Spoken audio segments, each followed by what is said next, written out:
Namaste. Once Swami Vivekananda said, every particle of dust in India seems sacred and holy.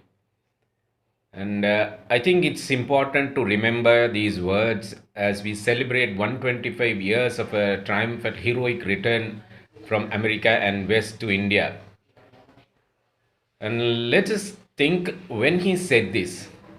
He was telling this when I read it like that. He was telling it when a Western disciple was asking Swami Vivekananda when he was returning back to India. So he said, before leaving India, I loved my motherland. Now, that means after seeing the West life, the US, UK, he says, every particle of India sacred and holy. So this is the context when he said that actually. So he had seen the life, culture, people there in the West, and then he said this. And now so many millions of Indians are living in the West. The question is, have we, after 125 years, have we felt what Swami Vivekananda had said? That is, every particle of India is sacred and holy.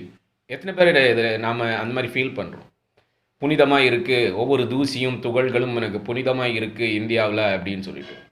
When I shared this once with one of my friend, I was shocked because she said, this is only a poetic line. Why do you give so much of importance to this? I was really shocked and sad how one could say this.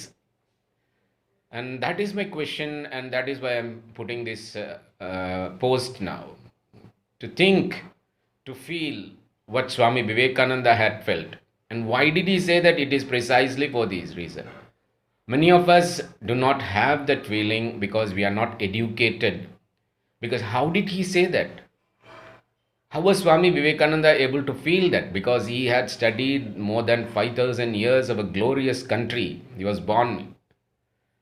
He could feel that this country, like no other country, has produced so many great saints and sages whose imprints have made this country, every particle of dust in this country, because of those sages and saints. They have walked on this land.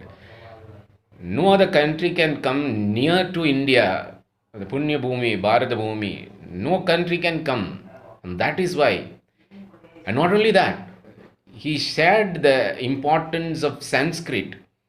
He said, why not you take Sanskrit to all the castes of India? He loved Sanskrit so much. And this is unique in India, not in other countries.